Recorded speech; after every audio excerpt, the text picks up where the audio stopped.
The 27th Fighter Squadron. The 27th Fighter Squadron, also known as the 27th Air Squadron, was first formed in June 1917 at Kelly Field, Texas. They are the oldest remaining unit with over 95 years of service. They have since been engaged in all major battles and wars, including both World War I and World War II, and have been awarded with some of the highest decorations in the Air Force. Nicknamed the Fighting Eagles and Black Falcons, the 27th Fighter Squadron established themselves as a premier Air Force unit. World War I. The 27th Fighter Squadron is best known for both their intelligence and counterintelligence work during World War I. For example, on June 24, 1918, Lieutenant Robert Raymond was flying one aircraft and a group of three that escorted reconnaissance planes deep over enemy lines. Due to engine troubles, he was separated from his unit and engaged by German pilots. Using superior maneuvering and accuracy, Lieutenant Raymond was able to defeat the German machine and return back to camp. Also, Lieutenant Fred Norton led an 8-machine patrol that encountered 9 German planes followed by some of the best German pilots. On July 2, 1918, without functioning machine guns on his plane, Norton stayed with his unit to finish the dogfight alongside his comrades, providing great moral support. Sadly, Lieutenant Norton died from wounds suffered 3 days previous in battle. Both of these men received the Distinguished Cross for their bravery and actions. Next, the 27th Fighter Squadron established themselves in counterintelligence with the help of Lieutenant Frank Luke Jr. Born in Phoenix, Arizona, Frank Luke was the oldest son of 9 children. He grew up a perfect reflection of his pioneering father in the rough West, where he spent most of his time on horseback, out hunting trips alone in the desert. He loved to adventure and was very strong-willed. It is said that he once broke his collarbone during a football game in high school, but he finished the game alongside his teammates. He enlisted into the war in 1917, where he was shown frontline Air Force action. The sight of wrecked planes and dead pilots pushed him to find a new way to help serve, and after seeing a German plane shoot down an American observation balloon, his path to becoming America's best balloon strafer was set. Frank was confident in his abilities as a pilot, which we see in a letter to his mother on July 19, 1918. I'm waiting now to be sent to the front, and I'm very anxious, for I feel that I am better than the average German and as good as the best. Frank joined the 27th Fighter Squadron on July 25, 1918, in Saints, France. In his first flight into combat, he returned hours after his squadron with multiple bullet holes and engine problems with his plane. He declared that he had gotten a German plane, but nobody believed he could get his first kill on his first flight. Only First Lieutenant Joseph Weiner believed him. Weiner and Frank became great friends through their service together. On October 1st, Frank Luke dropped an air message at base telling them to watch for German balloons falling from the sky. A few minutes later, 2 German observation balloons were spotted falling from the sky. He, like many other soldiers, found great pleasure in the emerging fighting force that was airplanes. Although the use of planes in warfare was new and exciting, there were many downfalls such as mechanical failure, which could lead to death or being captured. Also, flying above the battlefield showed pilots a gruesome scene below. Lieutenant Frank Luke wrote to a friend back home, "Oh boy, it's great to be up flying, practicing stunts and looking down at the earth spread out beneath you, but there are always new graves, and some of them fell as you knew. They are because of a faulty machine or bad judgment. Well boy, it may be me next." This letter showed both the exciting and adventurous side of being a pilot and the very possible fate any soldier could meet. Frank Luke's victories over the Germans were well told back at the States. Many newspapers are often publishing articles about the Arizona balloon buster and his amazing feats of destroying German planes and balloons. Although Frank Luke's victories were well told, the media failed to report as much about the other soldiers who gave their lives in the war. This was a fate that Frank Luke sadly could not avoid. On his final flights, he engaged a group of 3 German observation balloons. He was then attacked by the German planes protecting the observation balloons, where he met his end. It is not known where he died or where his plane crashed, but it was confirmed that he destroyed all 3 observation balloons before he died. Frank Luke left an everlasting legacy as one of the best pilots in American Air Force history and was awarded the Congressional Medal of Honor for his actions. In between the wars. After World War I, the 27th Fighter Squadron was renamed the 27th Pursuit Squadron on January 25, 1923. They were located at Selfridge Field, Michigan, where they were part of the 1st Fighter Group, or the 1st Pursuit Squadron.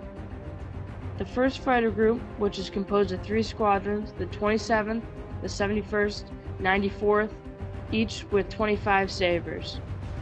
The squadron held many odd jobs between the war. First, many of the pilots flew in air races. For example, in 1922, Lieutenant Donald Stace of the 27th won the first Missile Trophy race.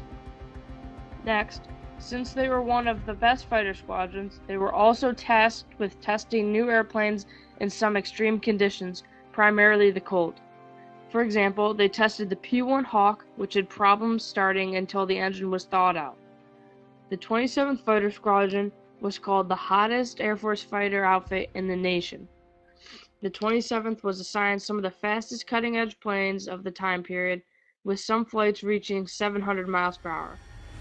Lastly, the 27th Pursuit Squadron was involved in many training facilities, flew in air shows, and even delivered mail for some time.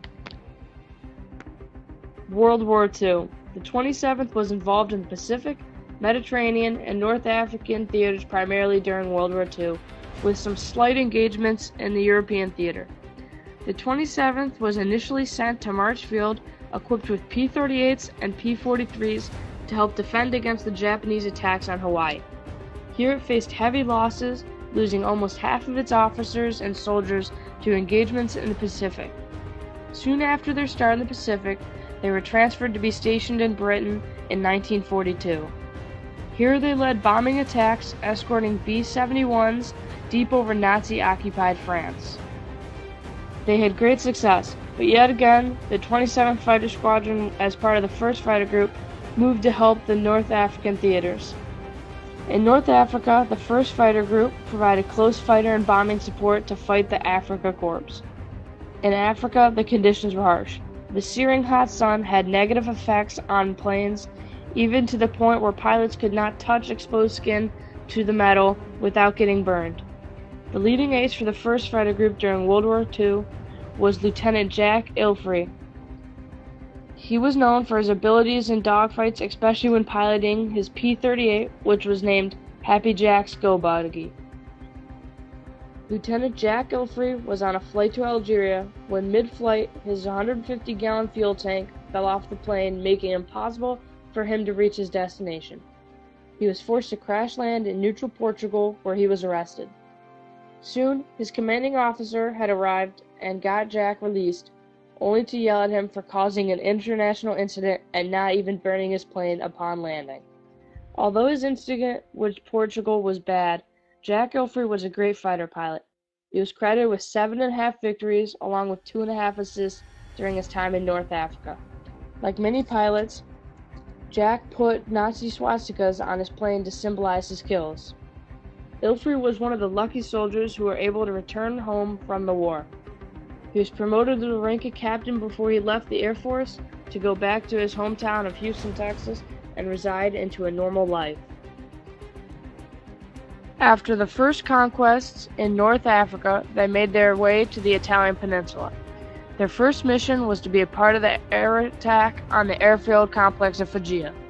For this mission, the 1st Fighter Group launched 65 P-38s, which met up with other divisions and pilots. The 1st Fighter Group was credited with 88 German kills and only 2 losses. For their success in this attack, they were awarded the Distinguished Unit Citation. The 1st would win another Distinguished Unit Citation after a daring air raid on an oil refinery in Ploiești, Romania. Here they led a group of escorts for 700 B-17 and B-24 bombers. Sadly, bad weather caused almost half the bombing fleet to drop out. The 1st fighter pushed on though. Their group of 46 P-38 shot down over 20 Luftwaffe and allowed the bombers to destroy the refinery. The 1st Fighter Group was one of the most successful in World War II with a total of 402.5 victories. Among the squadrons in the 1st Fighter Group, the 27th Squadron was the best, credited with over 176 victories. After the Second World War, the 27th Fighter Squadron came back to the States and became stationed at Kelly Field for a while, and into the Cold War. The squadron was redesignated from there to be stationed near Buffalo and the Niagara Falls Air Force Station, where they flew P-80 Shooting Stars, which were the first jet aircraft in operation. For the majority of the Cold War, the 27th was spread around the United States, flying a multitude of aircraft. This all changed once President Kennedy announced there were missiles in Cuba, and the 27th moved more than one-third of its forces to Florida. In hopes to level the playing field for the 27th, they were armed with nuclear-tipped missiles while they were at Olmsted Air Force Base. Modern era. After the Cold War and up until present day, the 27th Fighter Squadron remained very active and was involved in diverse worldwide support. They have been deployed in many engagements, including Operation Northern Watch in Turkey and Operation Southern Watch in Saudi Arabia. While enforcing United Nations sanctions in the Middle East, the 27th Fighter Squadron flew the F-15Cs up until 2003. After 2003, the 27th Fighter Squadron was the first to be assigned to the F-22 Raptor, which was just another example of the 27th Fighter Squadron being one of the best units in the Air Force and American military history.